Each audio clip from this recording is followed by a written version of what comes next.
नमस्कार। नमस्कार। Mission health के सजीव फोन इन कार्यक्रम में आप सभी दर्शकों का बहुत बहुत स्वागत है। दोस्तों, ट्यूबरकुलोसिस, जिसे हम टीबी के नाम से भी जानते हैं, ये एक ऐसी बीमारी है कि जिसका पूरा इलाज नहीं किया जाए तो वो घातक सिद्ध हो सकती है। इसीलिए आज के इस कार्यक्रम में टीबी के कारण, बचाव और उपचार के बारे में जानकारी देने के लिए हमने स्टूडियो में आमंत्रित किया है राष्ट्रीय स्वास्थ्य मिशन के उप महाप्रबंधक डॉक्टर निशांत गौरव भारद्वाज जी को।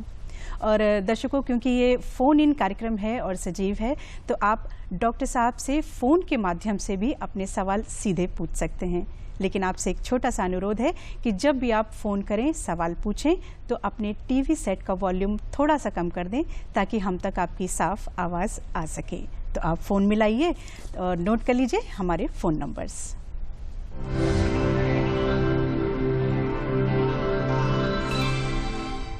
0522-22057556। हमारा दूसरा नंबर है 0522-2288-698। और नोट कीजिए हमारा एक और नंबर 0522-401-5988। तो आप फ़ोन मिलाइए, तब तक हम डॉक्टर साहब से चर्चा आरंभ करते हैं। डॉक्टर साहब, आपका बहुत बहुत स्वागत है स्टूडियो में। चूँकि एक बहुत ही महत्वपूर्ण बीमारी है जिसके बारे में लोग इतना ज़्यादा जागरूक नहीं हैं। सामान्य खांसी को भी टीबी समझ लेते हैं, तो इसीलिए हमने ये सोचा कि आज के इस कार्यक्रम में आपके माध्यम से क्यों ना जानकारी दी जाए। तो सबसे पहला आप यही सवाल मैं पूछना चाहूँगी कि टीबी क्या है? सबसे पहले मैं राष्ट्रीय स्वास्थ्य मिशन की ओर से अपने सभी दर्शकों का हार्दिक अभिनंदन स्वागत करता हूं।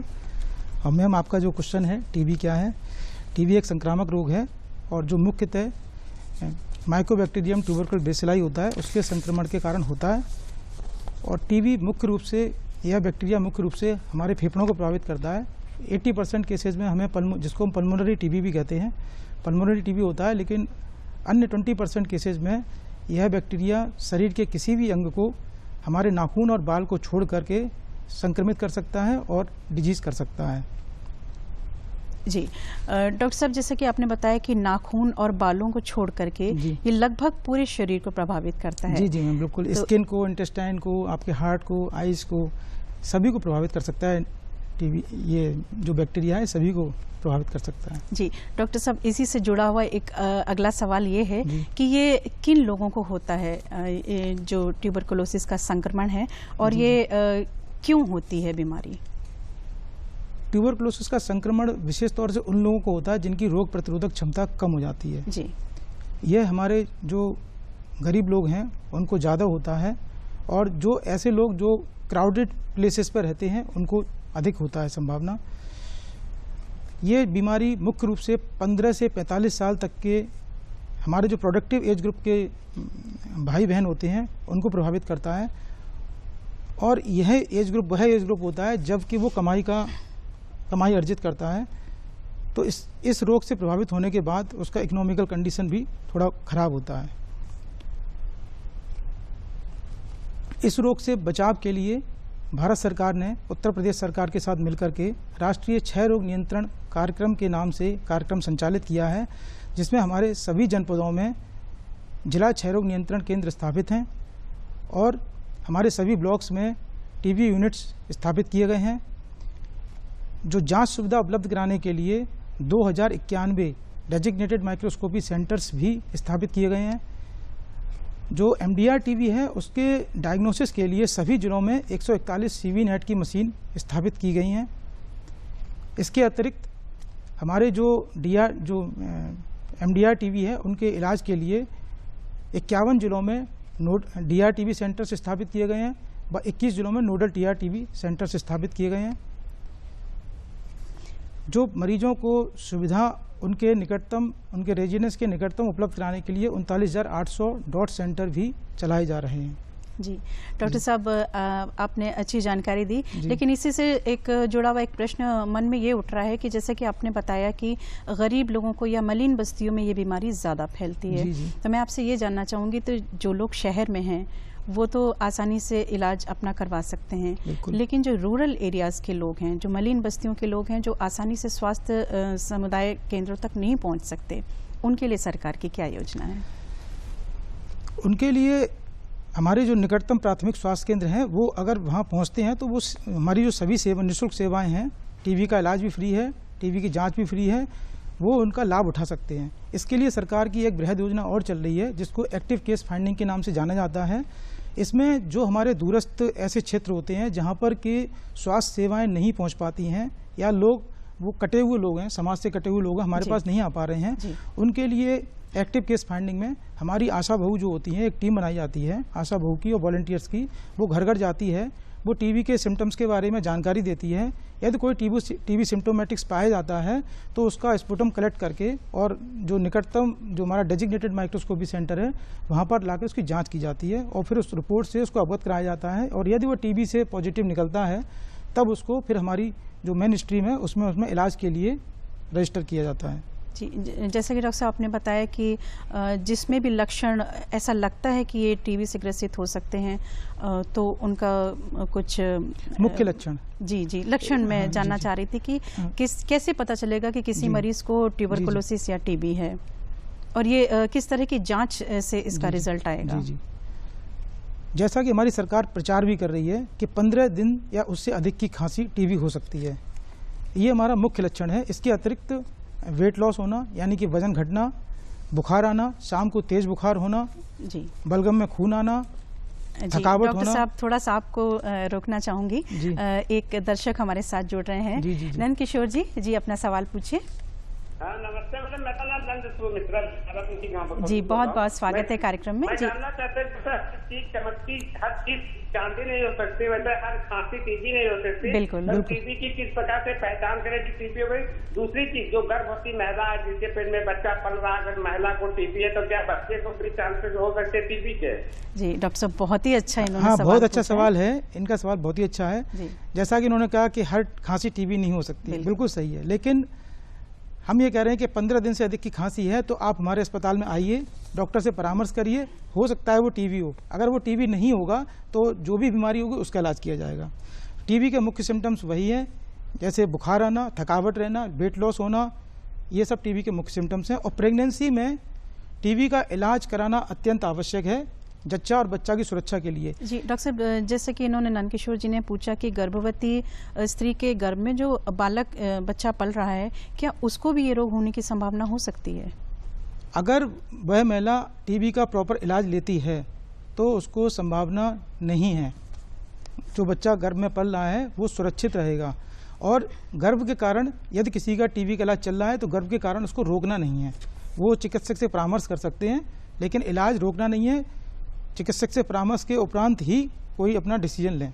जी, सवाल पूछने के लिए आपका बहुत बहुत धन्यवाद नंद किशोर जी। हमें आशा है कि आपको आपके सवाल का सही जवाब मिल गया होगा। डॉक्टर साहब, इससे पहले हम चर्चा कर रहे थे इसके लक्षण और बचाव के बारे में। इसी क्रम में एक और प्रश्न ये उठता है कि प्रतिरोधक क्षमता के प्रतिरोधक टीके के बारे में आपने जानकारी दी थी।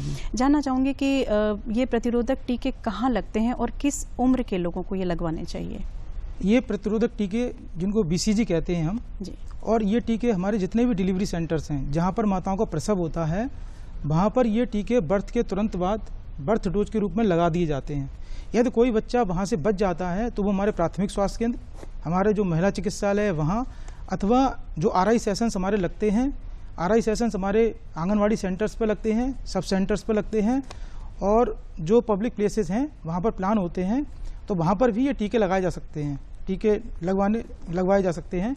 और उसके लिए हमारी जो आशा बहन जी हैं वो घर घर जाकर के जो बेनिफिशियरी नोट किए जाते हैं उनकी ड्यू लिस्ट बनाई जाती है और घर घर जाके बुलाने भी जाती हैं। जी डॉक्टर साहब, अमरोहा से हमारे साथ एक कॉलर जुड़ रहे हैं, आलोक जी। आलोक जी, आपका बहुत बहुत स्वागत है, अपना प्रश्न पूछिए। हेलो जी, आलोक जी अपना सवाल कीजिए। डॉक्टर साहब नमस्कार। जी नमस्कार। मेरा नाम आलोक भाटी है सर। जी। मेरे समस्या ये है कि जो चेस्ट में मेरी पेन होता था पहले, मैंने दवाई ली, अब सही हूँ मैं, लेकिन पहले ब्लड भी आया था जी, परंतु अभी भी मेरे पेन होता है क्या कारण है? जो पेन आपको होता है वो आपने डॉक्टर को दिखाया तो डॉक्टर ने उसका कारण क्या बताया आपको? क्या वो टीबी के कारण होता था? लगता है जैसे फोन कर फेफड़े दिया, की फिर भी टीबी आप हो इनके या सवाल कोई का जवाब दे फेफड़े की टीबी हो, कोई एक्स्ट्रा पल्मोनरी टीबी हो, उसमें दर्द हो सकता है। टीबी का इलाज बीच में नहीं छोड़ना है, टीबी का इलाज पूरा करना है। बीच में अगर कोई इलाज टीबी का छोड़ता है तो वो घातक सिद्ध हो सकता है। टीबी का जो नॉर्मल इलाज है वो 6 से 8 महीने का रहता है। एमडीआर केसेस में वह इलाज 9 से 12 महीने का, और अगर वो बढ़ भी सकता है, वो 24 महीने का भी हो सकता है। जो कन्वेंशनल रेजिमेन है उसमें 24 महीने का भी इलाज होता है। जो प्रथम रूप से जो टीबी डायग्नोज होते हैं उनको इलाज पूर्ण करना है। यदि वो बीच में इलाज छोड़ते हैं तो वो इनके लिए घातक सिद्ध हो सकता है, वो एमडीआर टीबी में कन्वर्ट हो सकते हैं। एमडीआर टीबी से बचने के लिए हमको अपना टीबी का इलाज पूर्ण करना चाहिए। बिना चिकित्सकीय परामर्श के इलाज कभी नहीं छोड़ना चाहिए, और जो भी जांचें उसमें चिकित्सक के द्वारा बताई गई हैं समय समय पर उनको अवश्य कराना चाहिए। जी डॉक्टर साहब, एक और कॉलर मुस्कान जी हमारे साथ फोन पर हैं। हेलो मैम, नमस्ते। मुस्कान पांडे बोल रहे हैं। बहुत बहुत स्वागत है आपका। अपना सवाल कीजिए। मैम, मेरा ये क्वेश्चन है कि अगर घर में कोई टीबी का पेशेंट है तो उसकी केयर कैसे करें, उसका खान पान में कैसे ध्यान रखें और उसके साथ कैसा व्यवहार करें? जी बहुत अच्छा प्रश्न किया है बेटा आपने। देखिए, व्यवहार तो उसके साथ अति उत्तम करना है। वही जो हमारे संबंधियों हमारे मित्रों से जो व्यवहार किया जाता है उससे वही व्यवहार करना है। उनकी केयर के लिए उनके खान पान का विशेष ध्यान रखना है। उनको प्रोटीन युक्त डाइट देना है, जिसमें आप दाल दे सकते हैं, दाल अच्छी मात्रा में दे सकते हैं। आप उनको दूध दे सकते हैं। आप प्रोटीन के लिए पनीर दे सकते हैं, जिससे उनका प्रतिरोधक क्षमता बढ़ेगी और उनका टीबी का जो रोग है वो अत्यंत शीघ्र ठीक होगा। इसी के क्रम में हम अपनी जारी रखेंगे। इसी के क्रम में मैं एक जानकारी और देना चाहूँगा कि सरकार के द्वारा भी न्यूट्रिशनल सपोर्ट के लिए एक सुविधा दी गई है। जो भी हमारे टीबी के मरीज जो हमारी फैसिलिटी में रजिस्टर होते हैं, निक्षय एक पोर्टल है उसमें रजिस्टर होते हैं जी, और वो अपना अकाउंट का डिटेल हमारे जो अधिकारी हैं, डीटीओज हैं, हमारे मेडिकल ऑफिसर्स हैं, उनको उपलब्ध करा देते हैं। तो जब तक उनका टीबी का इलाज चलता है तब तक उनके अकाउंट में 500 रुपये प्रति माह के हिसाब से उनके अकाउंट में न्यूट्रिशनल सपोर्ट के लिए ट्रांसफ़र किए जाएंगे, जिसको इस पैसे से वो अपना न्यूट्रिशनल सपोर्ट ले सकते हैं और उनको आर्थिक सहायता मिल सकती है और वो अच्छी डाइट प्राप्त कर सकती हैं। जी डॉक्टर साहब, चर्चा हम अपनी जारी रखेंगे, लेकिन वक्त हो गया है एक ब्रेक का। हाजिर होते हैं एक ब्रेक के बाद, कहीं मत जाइएगा। एक बार फिर से आप सभी दर्शकों का बहुत बहुत स्वागत है। जो दर्शक अभी हमसे जुड़े हैं उनकी जानकारी के लिए हम बता दें कि आज हम बात कर रहे हैं टीबी के कारण, बचाव और उपचार के बारे में, और हमारे साथ एक्सपर्ट हैं राष्ट्रीय स्वास्थ्य मिशन के उप महाप्रबंधक डॉक्टर निशांत गौरव भारद्वाज। डॉक्टर साहब, ब्रेक पर जाने से पहले हम चर्चा कर रहे थे टीबी के बारे में। तो एक प्रश्न ये उठा था कि जो टीबी की बीमारी है इसका इलाज काफ़ी लंबा चलता है जी। तो क्या ये सच है कि अगर इसका इलाज पूरा न किया जाए तो ये घातक सिद्ध हो सकता है? जैसे कई लोग होते हैं कि थोड़ा सा इलाज के बाद उनको जैसे थोड़ी राहत हो गई तो वो इलाज को बंद कर देते हैं, तो ये स्थिति क्या उनके लिए घातक सिद्ध हो सकती है? बिल्कुल, मैं अपने श्रोताओं को अवगत कराना चाहूँगा कि टीबी का जो नॉर्मल इलाज है वो 6 से 8 महीने का होता है और इस इलाज को पूर्ण करना है। यदि इलाज बीच में छोड़ा जाता है तो वो घातक बीमारी का रूप ले सकता है और वो एमडीआर टीबी में कन्वर्ट हो सकता है। इसलिए टीबी का इलाज बीच में कभी ना छोड़ें और अपने चिकित्सक से समय समय पर परामर्श करें। बिना चिकित्सकीय परामर्श के टीबी का इलाज बिल्कुल ना छोड़ें। यह आपके जीवन के लिए घातक हो सकता है, आपके परिवार के लिए घातक हो सकता है जी। यानी कि वो पूरा जो कोर्स डॉक्टर द्वारा बताया गया है उस कोर्स को वो कंप्लीट करें।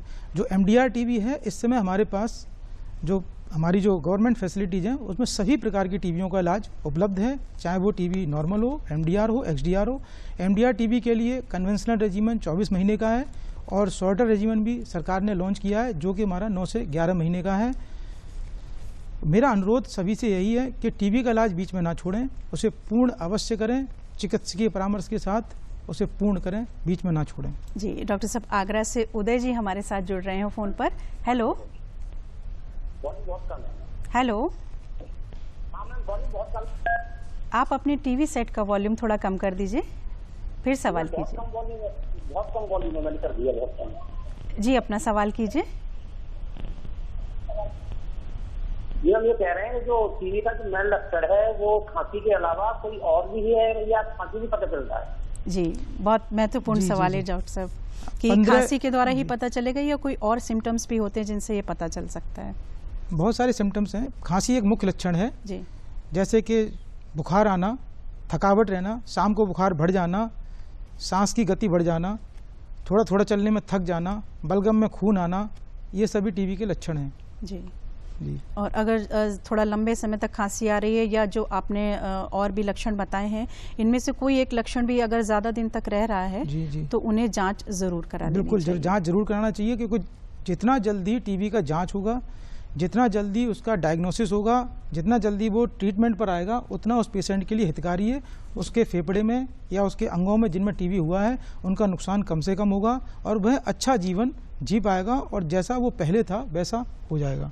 जी डॉक्टर साहब चर्चा जारी रखेंगे, लेकिन वक्त हो गया है एक और ब्रेक का, तो कहीं मत जाइएगा, हाजिर होंगे एक और ब्रेक के बाद। एक बार फिर से आप सभी दर्शकों का स्वागत है। जो लोग अभी हमसे जुड़े हैं उनकी जानकारी के लिए हम आपको बता दें कि आज हम चर्चा कर रहे हैं टीबी के कारण, बचाव और उपचार के बारे में, और जानकारी देने के लिए हमारे साथ हैं राष्ट्रीय स्वास्थ्य मिशन के उप महाप्रबंधक डॉक्टर निशांत गौरव भारद्वाज।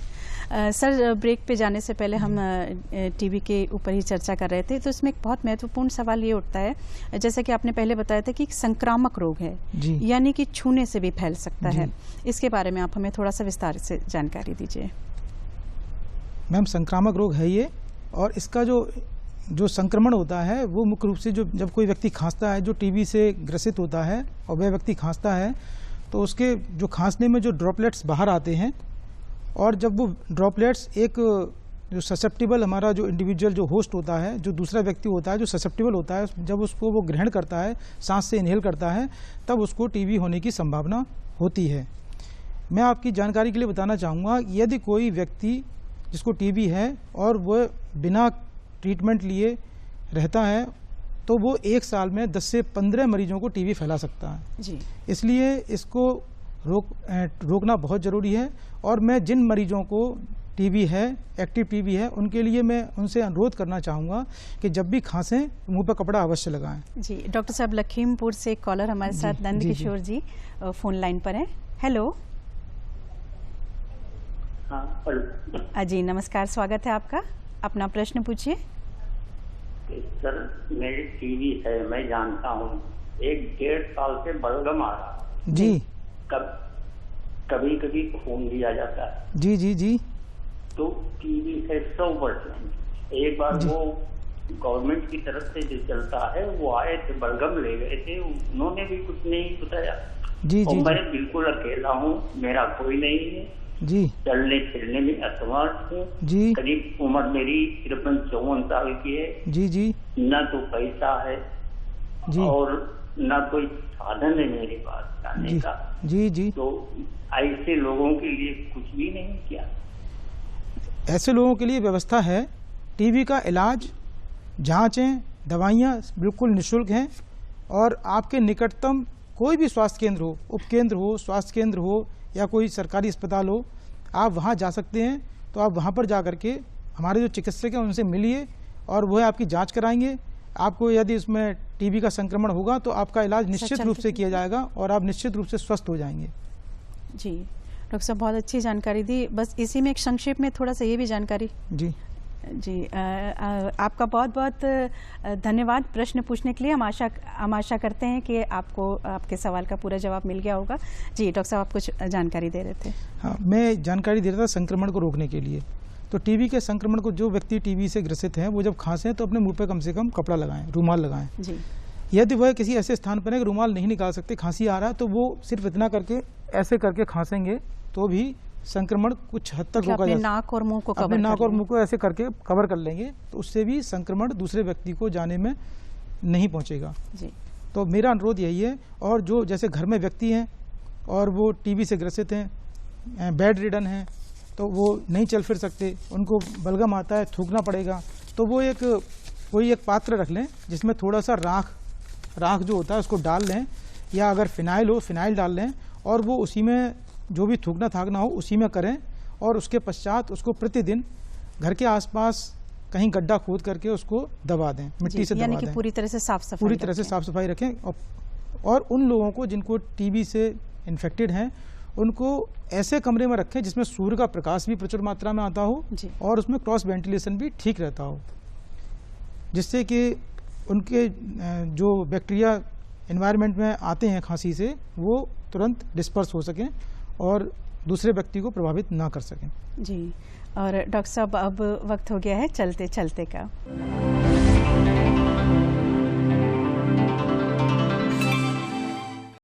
दर्शकों, हम आपको जानकारी दे दें कि चलते चलते के अंतर्गत जो भी प्रश्न हम आपसे पूछते हैं उन सवालों के जो आप जवाब देते हैं उनमें से किसी एक भाग्यशाली विजेता को हम लकी ड्रॉ के द्वारा चयनित करते हैं और उन्हें आमंत्रित करते हैं अपने स्टूडियो में। तो देर किस बात की, चलिए नोट कर लीजिए आज का सवाल। आज का सवाल है, क्या टीबी का पूरी तरह से इलाज संभव है? प्रश्न एक बार फिर से नोट कर लीजिए, क्या टीबी का इलाज पूरी तरह संभव है? इस प्रश्न का जवाब आप हमें डाक द्वारा भी भेज सकते हैं और ईमेल द्वारा भी भेज सकते हैं, जिसमें भी आपको सुविधा हो। तो देर किस बात की, नोट कर लीजिए हमारा पता।